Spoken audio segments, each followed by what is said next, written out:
आइए आज का सेशन देखते हैं। पहला क्वेश्चन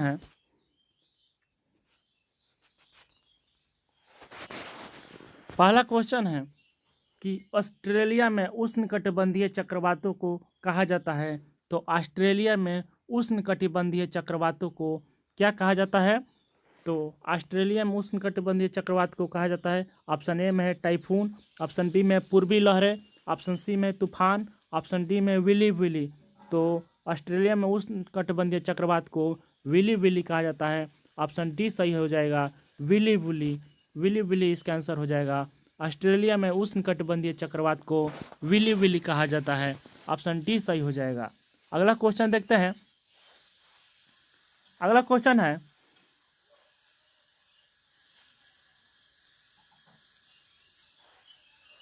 है जियाऊ तरंग आंदोलन कहाँ प्रारंभ हुआ था? सॉरी, टाइपिंग टीम के द्वारा मिस्टेक हो गया। जियाऊ तरंग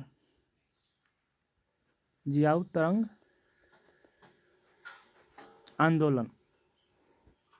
तो जियाऊ तरंग आंदोलन कहाँ प्रारंभ हुआ था? तो ऑप्शन ए में है त्रिपुरा में, ऑप्शन बी में है मिजोरम, ऑप्शन सी में असम, ऑप्शन डी में है मणिपुर। तो जियाऊ तरंग आंदोलन कहाँ प्रारंभ हुआ था? तो इसका आंसर हो जाएगा ऑप्शन डी सही हो जाएगा, मणिपुर में। मणिपुर इसका आंसर हो जाएगा, ऑप्शन डी सही हो जाएगा। जियाऊ तरंग आंदोलन मणिपुर में प्रारंभ हुआ था, जिसमें सविनय अवज्ञा आंदोलन के दौरान मणिपुर में जियाऊ तरंग आंदोलन प्रारंभ हुआ था। इसमें जनजातियों ने सक्रिय भागीदारी निभाई थी जियाऊ तरंग आंदोलन में। जो गैंडुनलिउ को इस आंदोलन में प्रमुख भूमिका गैंडुनलिउ रानी ने प्रमुख भूमिका निभाई थी। गैंडुनलिउ रानी को जवाहरलाल नेहरू ने नारी की उपाधि दी थी। तो आगे क्वेश्चन देखते हैं। और तब बाद में गैंडुनलिउ रानी को अंग्रेजों ने फांसी पर चढ़ा दिया। आगे क्वेश्चन देखते हैं।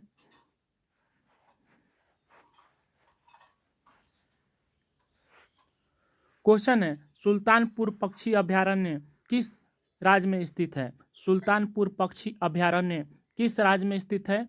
तो सुल्तान पक्षी अभयारण्य किस राज्य में स्थित है? ऑप्शन ए में उत्तराखंड, ऑप्शन बी में गुजरात, ऑप्शन सी में झारखंड, ऑप्शन डी में हरियाणा। तो सुल्तानपुर पक्षी अभयारण्य किस राज्य में स्थित है?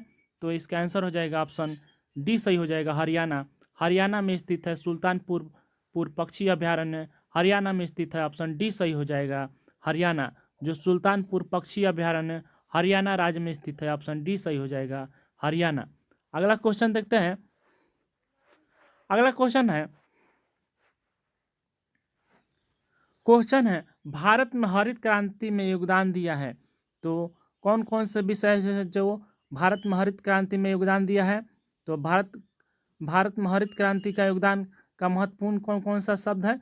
तो ऑप्शन ए में है अंतर क्षेत्रीय असमानता, ऑप्शन बी में है अंतर्वर्गीय असमानता, ऑप्शन डी सी में है अंतर फसल असमानता, या उपरोक्त सभी। तो भारत में हरित क्रांति में योगदान किस किस ने दिया है? तो ये सभी सही हो जाएंगे, उपरोक्त डी सही हो जाएगा, ऑप्शन डी। अंतर क्षेत्रीय असमानता ये भी हरित क्रांति में मुख्य योगदान रहा, जो अंतर क्षेत्रीय असमानता के कारण भी हरित क्रांति में मुख्य भूमिका रहा। अंतर्वर्गीय समानता, तो अंतर्वर्गीय की समानता के कारण भी हरित क्रांति का मुख्य भूमिका देश के विकास में रहा। तो अंतर फसल असमानता, तो इसमें भी अंतर फसल असमानता के भी हरित क्रांति के विकास में योगदान रहा। तो ये उपरोक्त सभी सही हो जाएंगे, उपरोक्त डी सही हो जाएगा, ऑप्शन डी सही हो जाएगा। अगला क्वेश्चन देखते हैं। अगला क्वेश्चन है, आमतौर पर व्हाइट प्लेग के नाम से जाना जाता है। तो आमतौर पर व्हाइट प्लेग के नाम से किसे जाना जाता है? तो आमतौर पर व्हाइट प्लेग के नाम से किसे जाना जाता है? व्हाइट प्लेग का दूसरा नाम क्या है? तो ऑप्शन ए में है टाइफाइड, ऑप्शन ए में है टाइफाइड, ऑप्शन बी में है मलेरिया, ऑप्शन सी में है क्षय रोग, ऑप्शन डी में है टीबी। तो इसका आंसर हो जाएगा ऑप्शन क्षय रोग। इसका आंसर हो जाएगा क्षय रोग, ऑप्शन सी सही हो जाएगा, क्षय रोग। क्षय रोग इसका आंसर हो जाएगा क्षय रोग। ऑप्शन सी सही हो जाएगा, क्षय रोग, जो व्हाइट प्लेग के नाम से जाना जाता है। क्षय रोग को, क्षय रोग इसका आंसर हो जाएगा, जो आमतौर पर व्हाइट प्लेग को क्षय रोग के नाम से जाना जाता है। अगला क्वेश्चन देखते हैं। अगला क्वेश्चन है तालिबान किस भाषा का शब्द है? तो तालिबान किस भाषा का शब्द है?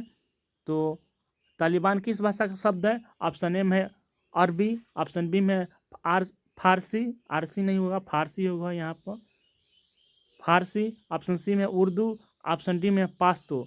तो तालिबान किस भाषा का शब्द है? तो इसका आंसर हो जाएगा ऑप्शन डी सही हो जाएगा, पाश्तो। पाश्तो भाषा का शब्द है, ऑप्शन डी सही हो जाएगा, पाश्तो, जो तालिबान के पाश्तो भाषा का शब्द है। ऑप्शन डी सही हो जाएगा, तालिबान इसका आंसर हो जाएगा, तालिबान। तालिबान का अर्थ है ज्ञानार्थी अर्थात विद्यार्थी तालिबान संगठन।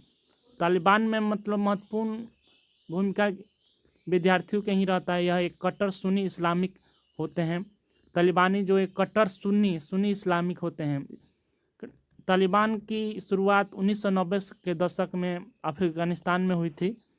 तो तालिबान की शुरुआत 1990 के दशक में अफगानिस्तान में हुआ था, जो एक कट्टर सुन्नी इस्लामिक है, और इसमें विद्यार्थी तालिबान संगठन इसका महत्वपूर्ण भूमिका शामिल होते हैं। अगला क्वेश्चन देखते हैं। अगला क्वेश्चन है जिंक का उपयोग लोहे के जंग से बचाने के लिए किया जाता है, क्योंकि जिंक होता है। क्वेश्चन है कि जिंक का उपयोग लोहे के जंग से बचाने के लिए किया जाता है, क्योंकि जिंक होता है लोहे से अधिक विद्युत धनात्मक। ऑप्शन बी में है लोहे से सस्ता, ऑप्शन सी में है गर्मी और बिजली का एक अच्छा संवाहक, ऑप्शन डी में एक नीले सफ़ेद धातु। तो जिंक का उपयोग लोहे के जंग से बचाने के लिए किया जाता है। तो क्योंकि जिंक होता है तो उसमें क्या होता है जिंक में? तो इसका आंसर हो जाएगा ऑप्शन ए सही हो जाएगा, जो लोहे में अधिक विद्युत धनात्मक होता है। इसी कारण जिंक का उपयोग लोहे के जंग से बचाने के लिए किया जाता है। लोहे से अधिक विद्युत धनात्मक होता है। जिंक का जो होता है लोहे से अधिक विद्युत धनात्मक होता है, इसीलिए जिंक का उपयोग लोहे के जंग से बचाने के लिए किया जाता है। ऑप्शन ए सही हो जाएगा। जिंक का उपयोग लोहे के जंग से बचाने के लिए लोहे से अधिक विद्युत धनात्मक होता है, इसीलिए जिंक का उपयोग लोहे से अधिक विद्युत धनात्मक होता है, इसीलिए जिंक का उपयोग लोहे से जंग बचाने के लिए किया जाता है। ऑप्शन ए सही हो जाएगा, लोहे से अधिक विद्युत धनात्मक। अगला क्वेश्चन देखते हैं। अगला क्वेश्चन है उत्तरी भारतीय मैदानी दलदली भूमि को किस नाम से जाना जाता है? क्वेश्चन है उत्तरी भारतीय मैदानी दलदली भूमि को किस नाम से जाना जाता है? तो उत्तरी भारतीय दलदली भूमि को किस नाम से जाना जाता है? तो ऑप्शन ए में है दोआब, ऑप्शन बी में है तराई, ऑप्शन सी में भाबर, ऑप्शन डी में है खादर। तो उत्तरी भारतीय मैदानी दलदली भूमि को किस नाम से जाना जाता है? तो इसका आंसर हो जाएगा ऑप्शन बी सही हो जाएगा, तराई के नाम से जाना जाता है। ऑप्शन बी सही हो जाएगा, तराई, जो उत्तरी भारतीय मैदानी दलदली भूमि को तराई नाम से जाना जाता है। ऑप्शन बी सही हो जाएगा, उत्तरी भारतीय मैदानी दलदली भूमि को तराई नाम से जाना जाता है। ऑप्शन बी सही हो जाएगा। अगला क्वेश्चन देखते हैं। अगला क्वेश्चन है राष्ट्रीय अभियंता दिवस निम्नलिखित में से कब मनाया जाता है? क्वेश्चन है राष्ट्रीय अभियंता दिवस निम्नलिखित में से कब मनाया जाता है? तो राष्ट्रीय अभियंता दिवस कब मनाया जाता है? तो ऑप्शन ए में है 15 सितंबर, ऑप्शन बी में है 15 जून, ऑप्शन सी में है 15 अगस्त, ऑप्शन डी में है 15 जुलाई। तो राष्ट्रीय अभियंता दिवस कब मनाया जाता है? तो इसका आंसर हो जाएगा ऑप्शन ए सही हो जाएगा, 15 सितंबर को राष्ट्रीय अभियंता दिवस मनाया जाता है। ऑप्शन ए सही हो जाएगा, राष्ट्रीय अभियंता दिवस 15 सितंबर को मनाया जाता है। ऑप्शन ए सही हो जाएगा। राष्ट्रीय अभियंता दिवस 15 सितंबर को मनाया जाता है। अगला क्वेश्चन देखते हैं। अगला क्वेश्चन है कि सिक्किम को पूर्ण राज्य का दर्जा कब दिया गया था? तो सिक्किम को पूर्ण राज्य का दर्जा कब दिया गया था? तो ऑप्शन ए में है 32वें संविधान संशोधन द्वारा, ऑप्शन बी में है 33वें संविधान संशोधन द्वारा, ऑप्शन डी में है 35वें संविधान संशोधन द्वारा, ऑप्शन डी में 36वें संविधान संशोधन द्वारा। तो सिक्किम को पूर्ण राज्य का दर्जा कब दिया गया था? तो किसके द्वारा दिया गया था सिक्किम को पूर्ण राज्य का दर्जा? तो इसका आंसर हो जाएगा ऑप्शन डी सही हो जाएगा, 36वें संविधान संशोधन के द्वारा। ऑप्शन डी सही हो जाएगा, सिक्किम को पूर्ण राज्य का दर्जा दिया गया था। ऑप्शन डी सही हो जाएगा, सिक्किम को पूर्ण राज्य का दर्जा 36वें संविधान संशोधन के द्वारा दिया गया था। ऑप्शन डी सही हो जाएगा, 36वें संविधान संशोधन द्वारा। अगला क्वेश्चन देखते हैं। अगला क्वेश्चन है निम्नलिखित में से किस देश को किसानों का देश कहा जाता है? तो निम्नलिखित में से किस देश को किसानों का देश कहा जाता है? तो किस देश को किसानों का देश कहा जाता है? तो ऑप्शन ए में स्विट्जरलैंड, ऑप्शन बी में स्पेन, ऑप्शन सी में ऑस्ट्रेलिया, ऑप्शन डी में फ्रांस। तो निम्नलिखित में से किस देश को किसानों का देश कहा जाता है? तो इसका आंसर हो जाएगा ऑप्शन डी सही हो जाएगा, फ्रांस। फ्रांस देश को किसानों का देश कहा जाता है।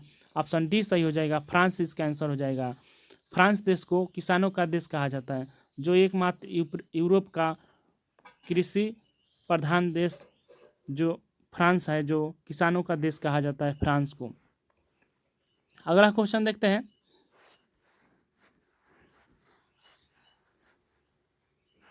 सेशन पसंद आए तो लाइक ज़रूर करें और शेयर भी करें और सब्सक्राइब ज़रूर करें, ताकि सेशन आगे भी जारी रहे और टीम मोटिवेट होकर आपके लिए आपके एग्ज़ाम भी उससे काम कर सकें। तो सेशन को सपोर्ट ज़रूर करें और लाइक भी करें और सब्सक्राइब ज़रूर करें और शेयर भी करें, ताकि सेशन आगे भी जारी रहे। सपोर्ट ज़रूर करें। आगे क्वेश्चन देखते हैं। सब्सक्राइब ज़रूर करें आप। क्वेश्चन देखते हैं कि चौसा का युद्ध हुमायूं और किसके बीच लड़ा गया था? तो चौसा का युद्ध हुमायूं और किसके बीच लड़ा गया था? तो चौसा का युद्ध हुमायूं और किसके बीच लड़ा गया था? तो ऑप्शन ए में शेर शाह सूरी, ऑप्शन बी में नादिर शाह, ऑप्शन सी में हेमू, ऑप्शन डी में है कृष्णदेव राय। तो चौसा का युद्ध हुमायूं और किसके बीच लड़ा गया था? तो इसका आंसर हो जाएगा ऑप्शन ए सही हो जाएगा, शेर शाह सूरी के बीच लड़ा गया था। चौसा का युद्ध शेर शाह सूरी और हुमायूं के बीच लड़ा गया था। ऑप्शन ए सही हो जाएगा, चौसा का युद्ध हुमायूं और शेर शाह सूरी के बीच लड़ा गया था। ऑप्शन ए सही हो जाएगा। अगला क्वेश्चन देखते हैं। अगला क्वेश्चन है कि भारत की सबसे लंबी नदी रोपवे निम्नलिखित में से किस नदी पर बनाया गया है? क्वेश्चन है भारत की सबसे लंबी नदी रोपवे निम्नलिखित में से किस नदी पर बनाया गया है?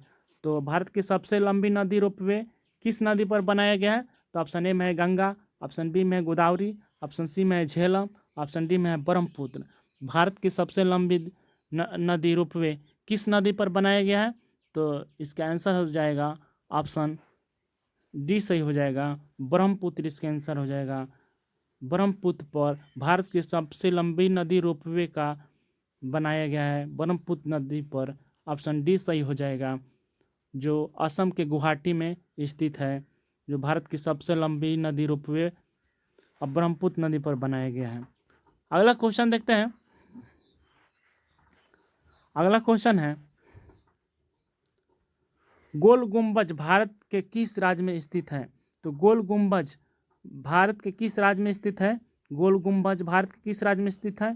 तो ऑप्शन ए में है आंध्र प्रदेश, ऑप्शन बी में है उत्तराखंड, ऑप्शन सी में है मध्य प्रदेश, ऑप्शन डी में है कर्नाटक।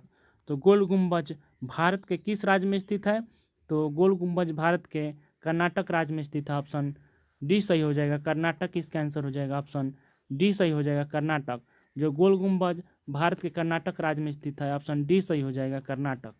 गोल गुंबज कहाँ है? तो भारत के कर्नाटक राज्य में स्थित है। ऑप्शन डी सही हो जाएगा। अगला क्वेश्चन देखते हैं।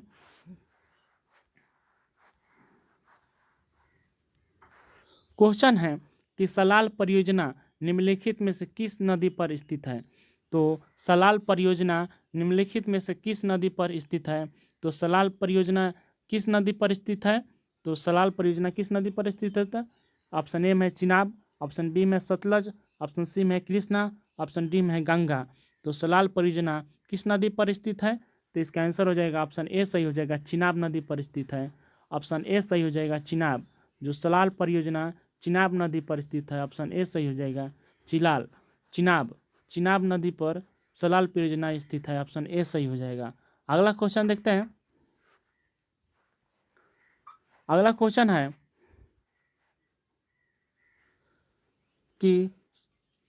है कि सभी हरे पौधे और कुछ नील हरित शैवाल जो प्रकाश संश्लेषण द्वारा भोजन का उत्पादन कर सकते हैं वह क्या कहलाते हैं। तो सभी हरे पौधे और कुछ नील हरित शैवाल जो प्रकाश संश्लेषण द्वारा भोजन का उत्पादन कर सकते हैं वह क्या कहलाते हैं। तो ऑप्शन ए में है उपभोक्ता, ऑप्शन बी में है निर्भरता, ऑप्शन सी में है डिकम्पोजर, ऑप्शन डी में है बैक्टीरिया। तो सभी हरे पौधे और कुछ नील हरित शैवाल जो प्रकाश संश्लेषण द्वारा भोजन का उत्पादन कर सकते हैं वह क्या कहलाते हैं। तो इसका आंसर हो जाएगा निर्भरता नहीं हो जाएगा, निर्माता हो जाएगा। इसका ऑप्शन बी सही हो जाएगा, निर्माता इसका आंसर हो जाएगा। टाइपिंग मिस्टेक हो गया है टीम के द्वारा, सॉरी। निर्माता इसका आंसर हो जाएगा। जो सभी हरे पौधे और कुछ नील हरित शैवाल जो प्रकाश संश्लेषण द्वारा भोजन का उत्पादन कर सकते हैं वह निर्माता कहलाते हैं। ऑप्शन बी निर्माता सही हो जाएगा, ऑप्शन। अगला क्वेश्चन देखते हैं।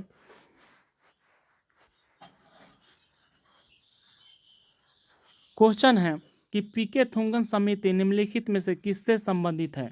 क्वेश्चन है पीके थुंगन समिति निम्नलिखित में से किससे संबंधित है। तो पीके थुंगन समिति किससे संबंधित है। तो ऑप्शन ए में चुनाव आयोग, ऑप्शन बी में केंद्रीय सतर्कता आयोग, ऑप्शन सी में मौलिक अधिकार, ऑप्शन डी में पंचायती राज। तो पीके थुंगन समिति किससे संबंधित है। पीके थुंगन समिति किससे संबंधित है। तो इसका आंसर हो जाएगा ऑप्शन डी सही हो जाएगा, पंचायती राज से संबंधित है। ऑप्शन डी सही हो जाएगा, पंचायती राज। जो पीके थुंगन समिति पंचायती राज से संबंधित है, ऑप्शन डी सही हो जाएगा, पंचायती राज। पीके थुंगन समिति किससे संबंधित है। तो पंचायती राज से संबंधित है, ऑप्शन डी सही हो जाएगा। अगला क्वेश्चन देखते हैं।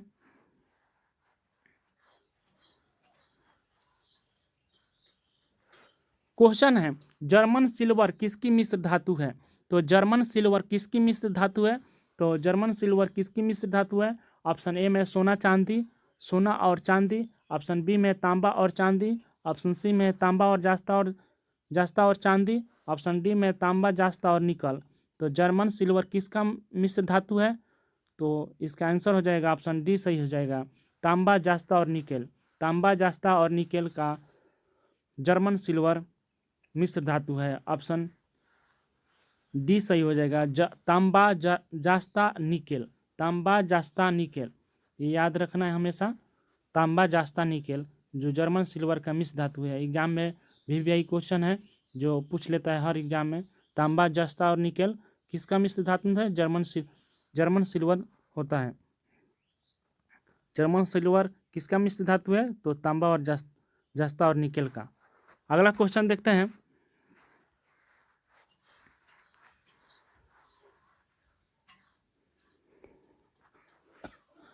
क्वेश्चन है नाभिकीय अभिक्रिया तथा कृत्रिम रेडियोधर्मिता में कौन सा तरंगों का उपयोग किया जाता है। क्वेश्चन है नाभिकीय अभिक्रिया तथा कृत्रिम रेडियोधर्मिता में कौन सा तरंगों का उपयोग किया जाता है। तो नाभिकीय अभिक्रिया तथा कृत्रिम रेडियोधर्मिता में कौन सा तरंगों का उपयोग किया जाता है। तो ऑप्शन ए में है अवरक्त किरणें, ऑप्शन बी में पराबैंगनी किरण, ऑप्शन सी में दृश्य विकिरणें, ऑप्शन डी में गामा किरणें। जो नाभिकीय अभिक्रिया तथा कृत्रिम रेडियोधर्मिता में कौन सा तरंगों का उपयोग किया जाता है। तो इसका आंसर हो जाएगा गामा किरणों का उपयोग किया जाता है, ऑप्शन डी सही हो जाएगा, गामा किरणें। जो नाभिकीय अभिक्रिया तथा रेडियोधर्मिता में गामा किरणों का उपयोग किया जाता है, ऑप्शन डी सही हो जाएगा, गामा किरण। जो नाभिकीय अभिक्रिया तथा कृत्रिम रेडियोधर्मिता में गामा किरणों का उपयोग किया जाता है, ऑप्शन डी सही हो जाएगा। अगला क्वेश्चन देखते हैं।